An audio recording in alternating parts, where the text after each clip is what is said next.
9. So we're looking at chapter 9,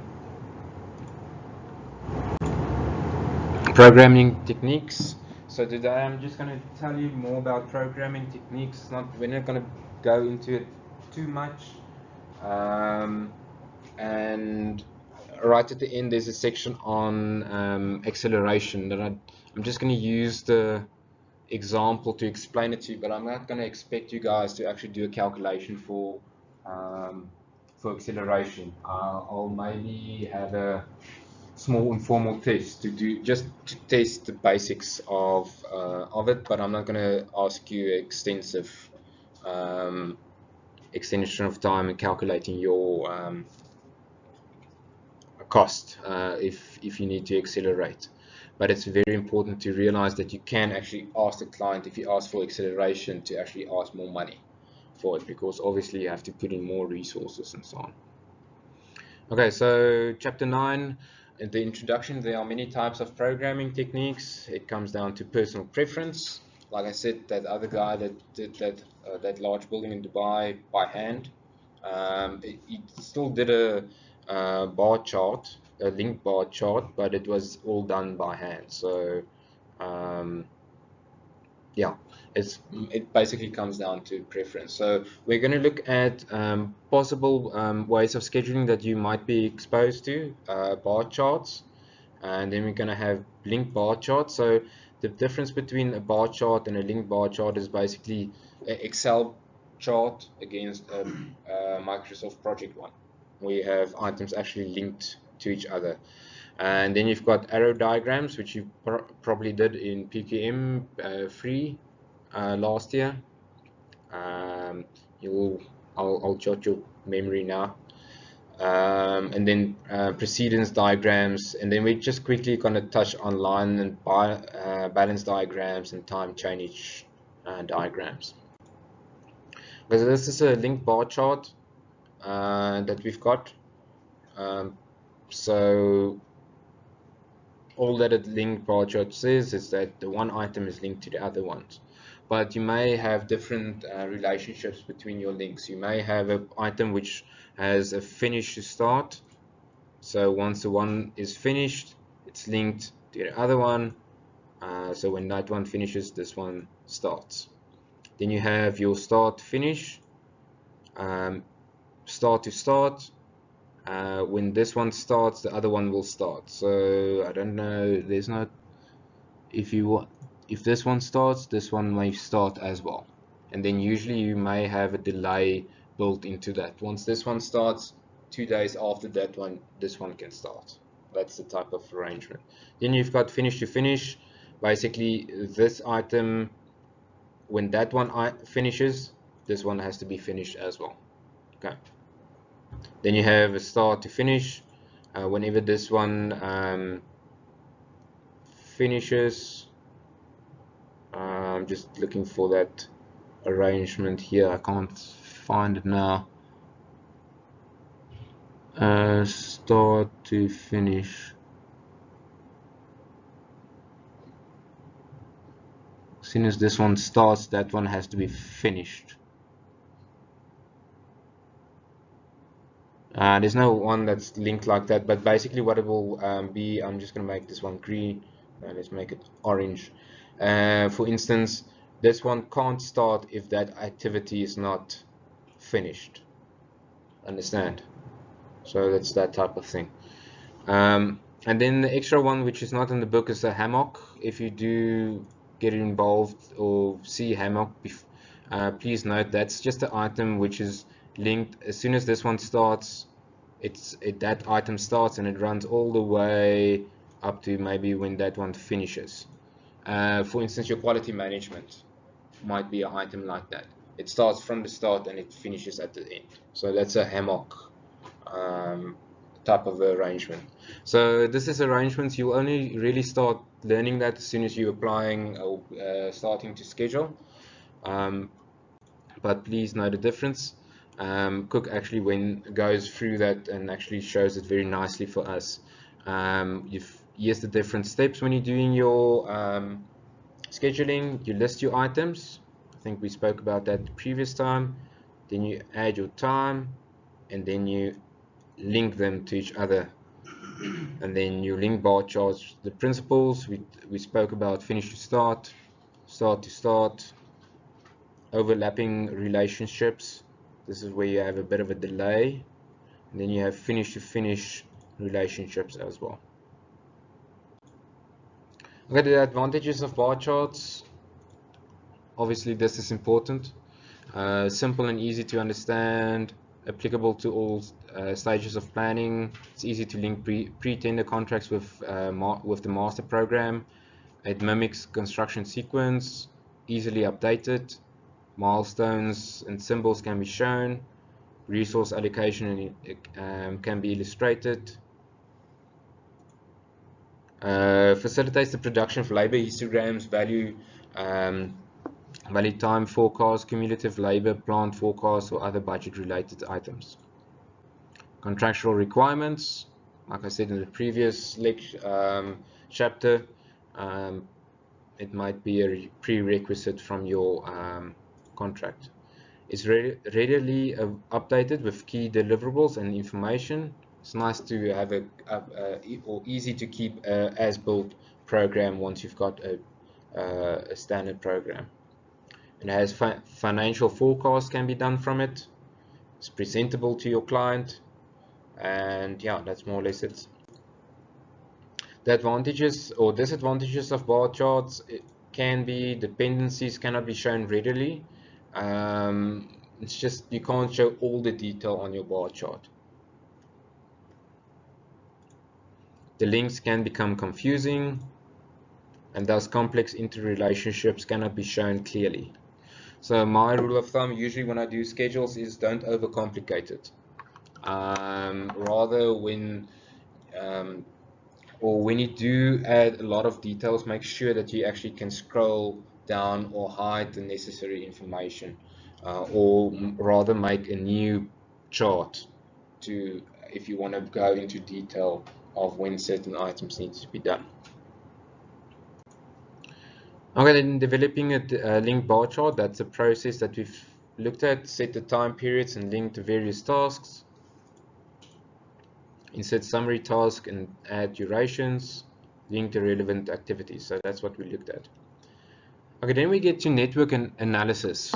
We've got the critical path method and the PERT analysis, programming, evaluation, and review techniques. So in COMR, you guys look at the PERT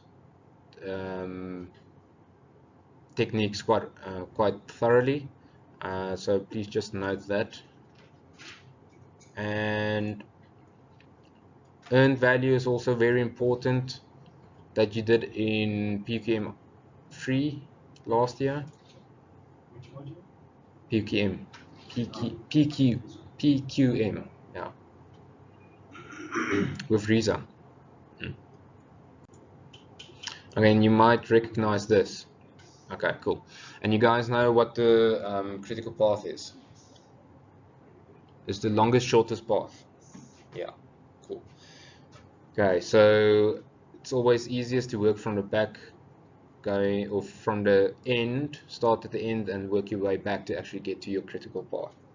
So you look for your longest path, which is 4, and then you get to G, and you've got 3, and this one is quite easy. I hope I'm correct now. Calculate your critical path, which is A, D, G, J. So that's the longest path to actually get the project done. And then your precedence diagrams. Do you guys remember this? Okay, we're not going to do much on this because I presume that you've done this very thoroughly. You did your forward pass, you did your backward pass, and you could actually calculate your critical path based on that. Okay, then Cook and Williams just goes on and he explains your finish to start relationship and your link bar chart relationships. So this is just basically what we already looked at, just explain better. So you guys will have to be able to explain to me what is your start to start relationship. How does that work? Okay, start to start relationships, finish to finish relationships, start to finish relationships. Okay, then line of balance is your elemental trend analysis. Now this represents representation of the repetitive operations. It is a visual display of the rate of working difference activities on a program. And it's used to focus on sequenced items to find the optimum planned ratio of labor, plant, etc. Okay. Now this is something which I'm not going to test you guys on, but I want you guys to at least know how that looks. The line of balance diagrams looks as follows, so you must be able to actually name that at least. Um, so what it does is, in principle, it just lists the items which has a certain sequence in motion. So for instance, you've got activity A, B, and C, and then activity A proceeding at a faster rate than than activity B, activity C proceeding at a slower rate than B. So then you can see, but there's a buffer there. So in what we can do is we can add more resources to B and actually close that gap to have a uniform buffer between all the items. So that's basically what it's used for, but I'm not going to test you guys on how that's actually used. It's fairly rarely used. I think it's only the real big construction companies that might use this, because if you do your project planning in your in Microsoft projects properly or CCS properly, you can actually do this automatically. So it's not a thing that you need to actually draw up. That guy that did everything by hand, he might have used this method to actually just calculate this. Ja, just There's a line of balance non-parallel. ja, jy moet dit net kan noem en ja, as hulle vir julle wys, maar gaan nie regtig vir julle iets wys nie. So sal one mark, maybe two at most. Yeah. If any. So okay, then we get to time change diagrams. Is also known as a location chart. It's limited to certain projects. Advantages in showing the order of activities or operations, where activities are happening locationally, how activities must progress in relation to direction and distance, time, key dates, and holidays. Basically what it is it's a program on your drawing. It's usually something that works very well if you're doing a road, because you have to progress a certain section from this your workflow is from this side of the site to that side of the site. So the construction starts in one point and proceeds in an orderly fashion towards another location. Now just think, if you need to represent a building on something like that, you can't really do that. The 4D BIM video that we looked at earlier might explain that a little bit more. It's just a visual way of actually looking or representing the program. So here's the example. Basically you have your time in weeks here on the left, and you have your activities and your site on this side, and as you progress from the site from the top down, the items, activity 1 is started, activity 2, activity 3, activity 4, etc. You have a holiday period in the activity 5. No. Also just be able to identify it if I do show it to you. Okay, and also at least know that it's a visual way of actually showing the program. Okay. The main thing about these programs that I'm showing you is to know what it is. If someone talks into a site meeting or walks into a site meeting and says he's done a time change diagram for us, don't look like an idiot there and not know what it is. That's the main purpose of it. It's just to educate you guys on what it is. But whenever a client asks you, okay, I want to do a bar chart or a time change diagram for this project, and you said no, you can't. I'll rather do a bar chart because of this and this and this. And this. Okay, then we get to accelerating the project. The contracts, okay, there might be multiple reasons why you need to accelerate. The contractor's reasons maybe lessen liquidity, liquid damages. If you're behind, then you need to pay a whole lot of accounts. Client reasons is opening sooner to get the benefit of winter sales, for instance. Okay, then you have the concept of normal time and normal cost. So this is important. And you have a crash time, crash cost. Okay, this is now your required time. Then you have your cost slope, the critical path compressed as densely as possible.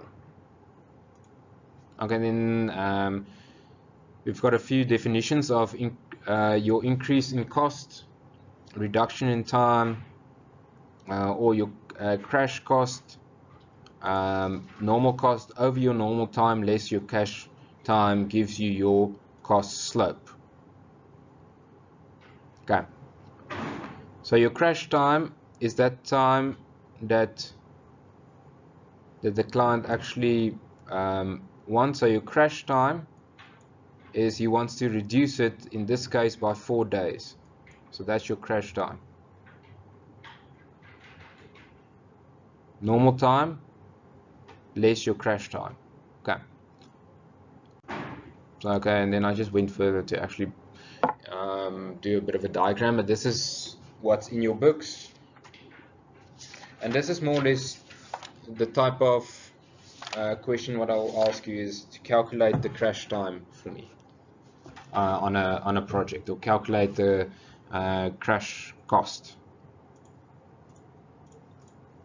your cost slope, sorry. Okay, so your cost slope might be something that I'll ask. Ja, geef je alles baie eenvoudig.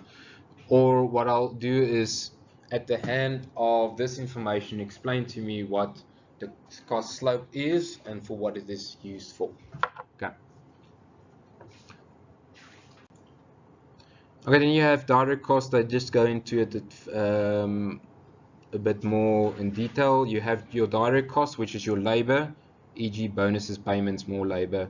You have your plant, increase of plant, materials, more waste, subcontractors, direct and indirect factors for them as well. And then we've got overheads, your admin. So each of these items might increase when you have direct costs. Okay, your indirect costs is normally in your P's and G's, is your project supervision, site hutting and accommodation, site office, telephones, heating, lighting, bakkies, and site transport, etc. So obviously, as your direct cost, if you need to accelerate, your direct cost will increase. Your indirect cost will decrease. They won't necessarily decrease and increase in the same ratio. So, and that's what we're going to look at now. Total project cost is the direct and indirect cost combined. The optimum project duration is where the most beneficial least cost situation occurs, and taking into account both the direct and indirect costs. Okay, so you have your direct cost and your indirect cost here. So this is what I was talking about. You have your, as your time is reduced, your direct cost will be increased. As your time is reduced, your indirect cost will decrease. Okay, guys, with me on that? But now finding the optimum decrease or item here is, what you do is you add that one to that one, or the difference, to get that increase of cost.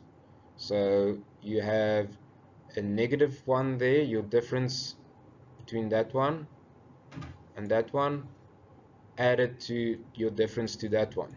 is that increase that brings you to that one. Okay, so your optimum time is usually the best way that I can explain that is where you have an exponential growth. Well, I'll explain that to you now in the next example. But that's basically up to this point how far they explain it. Okay, within the book. So I couldn't understand it really when I first looked at it only up to this point. But if we go further to our example, which is on page, starts there on page 189 at the bottom, and basically it says is we've got this project. Here's the initial arrow diagram that we've got. We've got activities A up to I. We've got the normal time, and then we've got the normal costs, and then we've got crash time on this side to that time, and then we've got the crash time, sorry, on this from A to I, and then we've got the crash cost, which is given to us. Okay, so that's given, and the flow diagram is given to us. Now what happens is we need to calculate the normal time and normal cost variances. So this is now the diagram just updated. So what we do is we calculate the critical path. So working from this side going backwards, we can see, okay, obviously there's no other preceder to this, but we've got normal time is 6 days. So we get to this point, and then we look for the longest one, which is F10,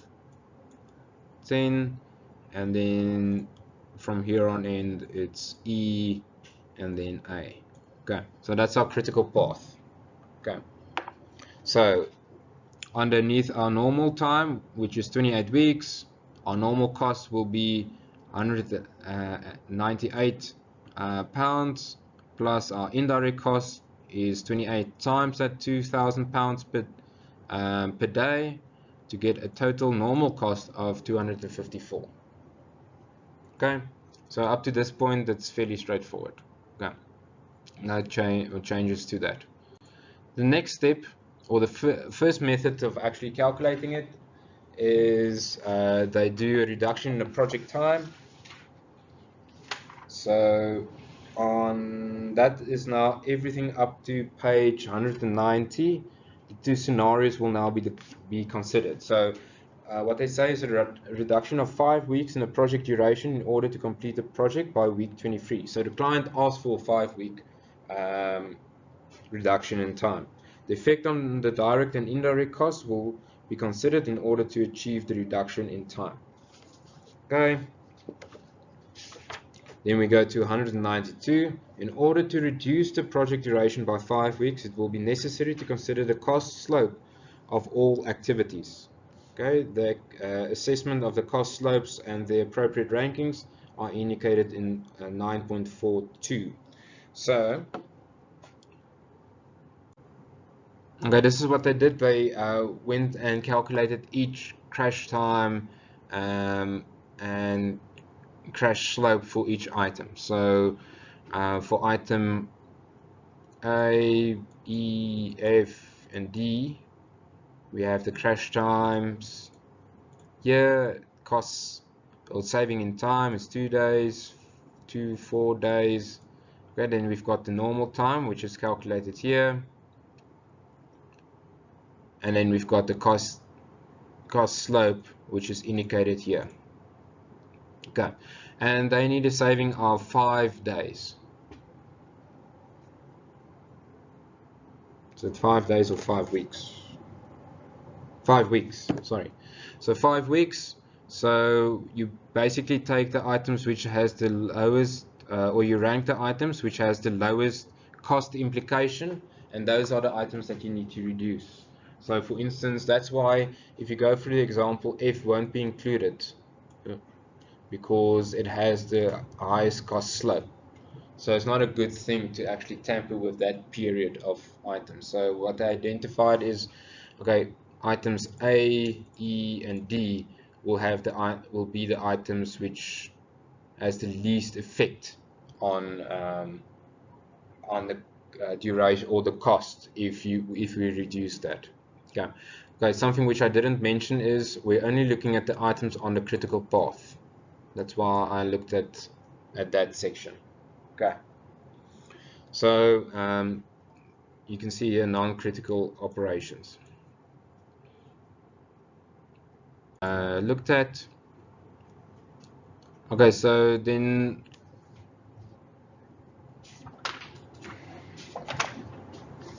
getting to the revised diagram on 6. So the second scenario that you can actually look at is to actually rank your items. As we saw, is your item 6 is ranked first, item A is ranked second, third is your item E, and okay, F doesn't fall within that because we only want to look at 5 weeks saving and not more than that. Okay, so analysis is based on the acceleration project period for 23 weeks. Okay, and now they do another little calculation. So the number of weeks, they start with the highest, your normal number. So you have your direct costs, your indirect costs. This is the method that I like most because you can actually see it. But what they just do is they add your direct costs as you go down and you reduce your time. You can see what the effect will be immediately. So you can see where the optimum cost saving would be. So you can see your direct cost is 3 and then your indirect cost is -2. So you have an aggregate cost added if you reduce it with 1 week of £1,000 basically. That's the difference between your direct cost which you add and your indirect cost that you actually subtract.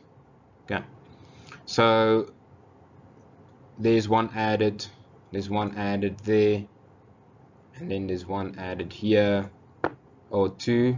You can see your items here is now your direct cost each time you add £4,000 and you subtract £2,000. So you just add 2 there and 2 there, and so you could go on for each activity. So now the question is, where's your optimum amount of time that you can actually reduce your project with? And it's where it climbs exponentially from the one to the other. Okay, so in this instance, it's between well, at the end of 24 weeks. Okay, where the difference actually is. Okay, so if you go to your diagram, optimum time, least cost is 24 weeks, which is there because that's where your optimum or your exponential growth is. Okay, so that's basically in a nutshell. I'm not going to ask this to you guys, but I just went through it to try and explain to you guys what you need to consider when we're talking about accelerating the project and trying to calculate the optimum time for actually reducing your project.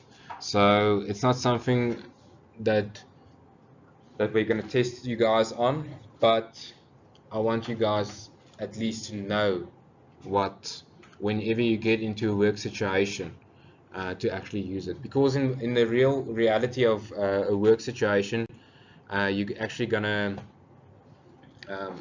do this calculation differently. You're going to look at, because how are you going to explain this to your client? You're going to have to explain to him, this is my overheads,